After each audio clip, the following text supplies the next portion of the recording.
Hello, this is Erin with the Joy in Pens and Paper, and it is time to memory keep the last 2 days of our Greece and Turkey trip.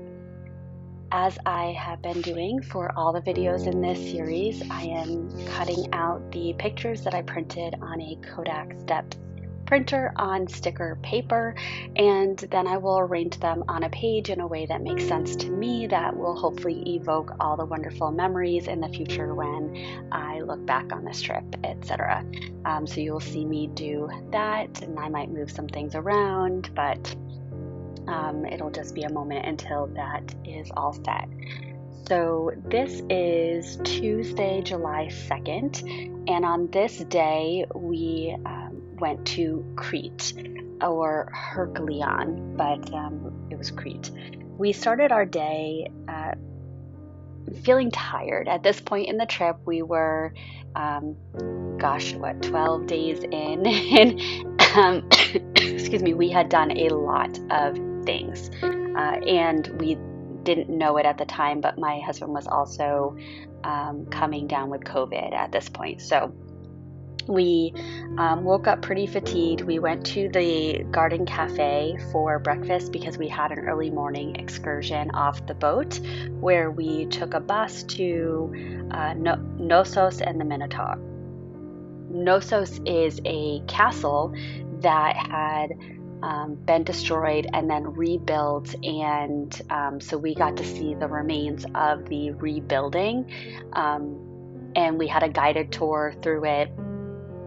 I think at this point also, I can speak for myself, but I think I can speak for my son. We were kind of historyed out. We had learned so much on this trip and seen so many historical sites, and it just was like, okay, here's another stone building, and this one's not as well preserved as some of the others, and that feels incredibly ungrateful to say. However, that just kind of was, for me, my reality. One of the things that I kind of tapped into when I started noticing those thoughts and those emotions is really being attentive to my husband, and he, as a history teacher, is seeing firsthand all of the things that he teaches students, and he was able to stand in front of the things that he showed images of to his students. And so he had me take some of those pictures. I've got one in the picture spread of a particular building that he uses in his lessons with students, and it's him in front of it. So I thought that that was really, really great. Our excursion did get started later in the morning than what we thought. So by the time we ended the excursion, I was very hungry. And so we got back on the boat and tried to go to Savor or Taste, one of our go-to spots. I realized here that I made a mistake in my writing, so I used some whiteout and fixed it. We tried to go to Savor or Taste. Both of those locations were not open for lunch service on this day, and when I get hungry, I get hangry, and I'm not the most pleasant person to be around. So my husband, funny story.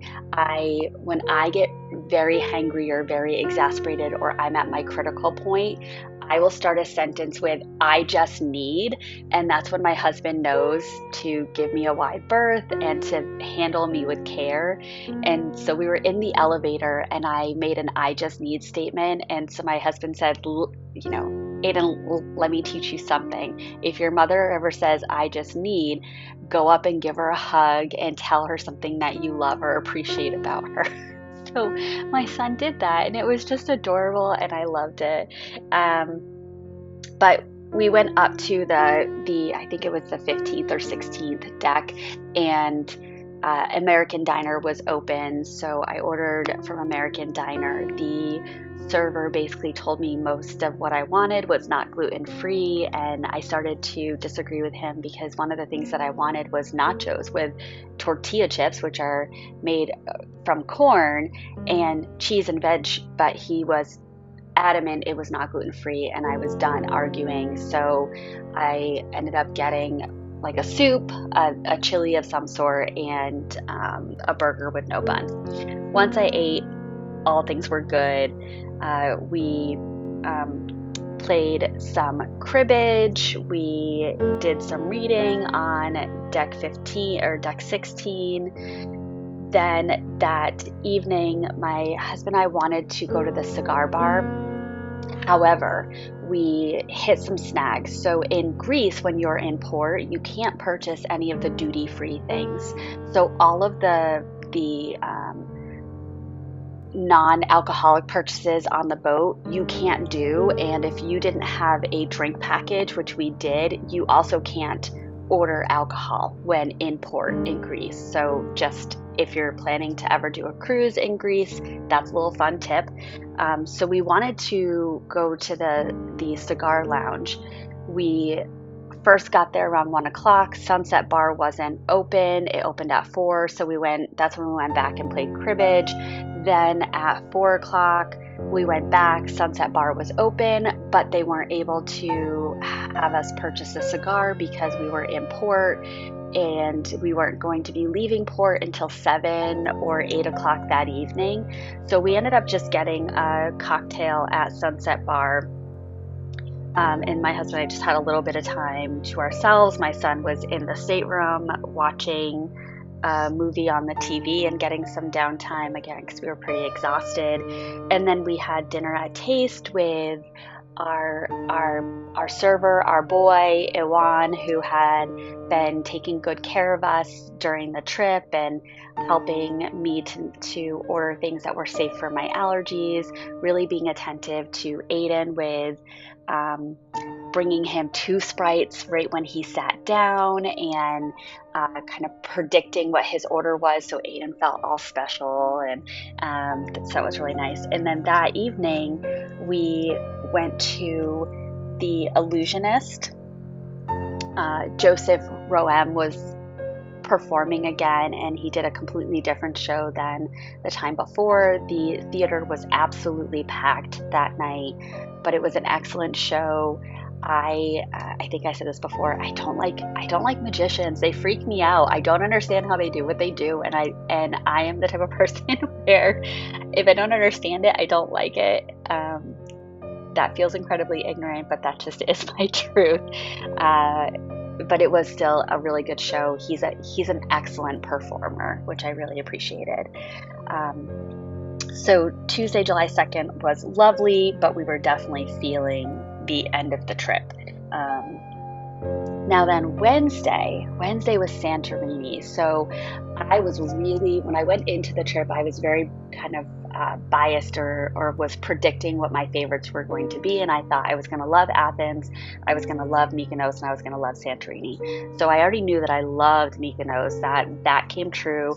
Athens I really liked. I just didn't expect it to be as industrialized as it was. And that's my own fault for not really looking into it a bit more. But I think the neighborhoods that we hung out in Athens were so touristy. They were very built up. So we probably should have gone outside, but we had limited time, so we did so many museums and we were in the touristy spots. But so Santorini, we woke up that morning on Wednesday the 3rd to being able to look out our balcony and see the landscape in Santorini, which just was so different from any of the other islands and places we had been. You could clearly tell it was formed by volcanoes. You could see the erosion in the rocks. You could see kind of the lines, which was really cool.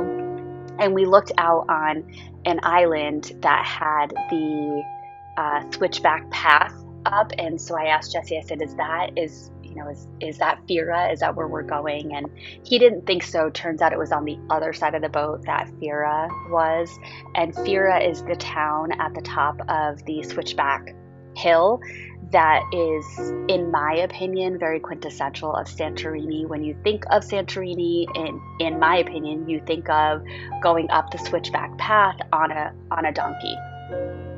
But that was on the other side of the boat. So what we were actually looking at is the island that we were going to be going to see the caldera, to see the volcano. I think. Anyway, so our excursion that day was to do a volcano hike, and even though it's called a volcano hike, it's actually a caldera, not a volcano. Don't ask me the difference, but I kept getting corrected by my husband. The hike was actually pretty difficult at times, and as I've said before, my son has an issue with his foot right now. He handled it like an absolute trooper. It was incredibly hot. It was uneven terrain. It was uphill, and he did not complain, and I just was very proud of him. My husband, again, we didn't know it at the time. He was very feverish, so he was very uncomfortable, and he ended up kind of separating from us for a bit, not separating in terms of being lost, but just there was some distance. I think he was very in his head with not feeling well, and I was focused on monitoring Aiden. So we did the volcano hike. We then did a boat ride to this little kind of cay in the or area of the water that had some sulfuric water where people got to go swim. I'm not one that really loves swimming. There's also, I have jewelry on that is, it's permanent jewelry. So they had said the sulfuric water can tarnish and ruin some jewelry. And so to remove it, and because I couldn't remove my jewelry, I said, you know what, I'm not going to go swimming. My son didn't want to swim, and my husband didn't want to swim. So we sat on the boat and really just kind of took in the moment and enjoyed it while other people swam. Then we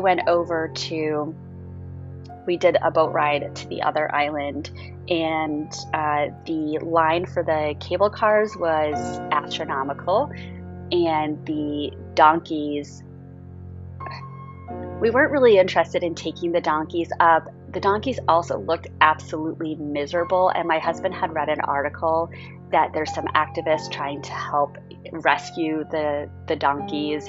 So we decided we were going to walk up. It is 588 steps, and they actually number the steps once you get towards the top, and you can see almost a countdown. But it's steep. It's slippery. These steps are old and worn, and the smell was something that I cannot describe, because these donkeys go up and down these steps all day long, every day. So it is donkey urine, it is donkey poo. You've really got to watch where you're stepping. And there was one point where a stream of donkeys were coming down the steps, and so I went to move out of their way and got caught in the middle while a stream of donkeys were going up the steps. And I had a moment of panic because I had sandals on, and I just pictured the donkeys stepping on my feet, and they're not small, and I grew up around horses, so I know that could cause some significant discomfort. So I think it was maybe 15-20 seconds that I was stuck in the middle, but it obviously felt like an eternity. Anyway, we made it to the top. We had a absolutely amazing lunch with feta and rosé, and my son got a pizza and just looked over at the ocean. There were 4 cruise ships there, so to say it was crowded was an absolute understatement. We tried to walk around a little bit after we ate, but it really wasn't possible because of the number of people that were on that island that day. So we then took the steps back down. This poor woman had a terrible fall going down, and she really caught her elbow and her hands, and she had some bleeding and such, but she didn't hit her head, which is what we were worried about. So not that I expect her to ever listen to this, but if you are, I hope that you're okay. We were very worried about you, but we ended up walking away because there were so many other hands there to help. We got back and we were just hot and sweaty, and again, my husband wasn't feeling well, so we went to the atrium bar and just got a drink just to refresh before going to our room. My husband ended up taking a nap before we went to dinner at Taste. This was our last night with Iwan as our server, so I gave him a tip as a thank you for the added attention that he gave to our family during the trip. And then we saw Emilio Valli perform in the theater that night, and he played the guitar, played piano, did some singing. He put on a really great show. I'll just speak a little bit about the next day, because the next day was our disembarkation day, and we had a transfer from the cruise ship to the airport. So our transfer was at 9 a.m. We had to be out of our stateroom by 8 a.m. So we got out of our stateroom. We had left our luggage outside of our room the night before, so we just had our carry-ons. And we went to breakfast, and when our time was called, we got on a shuttle bus to the airport. We did have quite a bit of downtime at the airport before we could check in and go through security, but we got a coffee and we got a little bite to eat, and we charged our things, and we moved things in our luggage to make sure we were under the weight capacity. And then we drove 4 hours from the airport in Newark home, and we got home at 2:45 in the morning on Friday.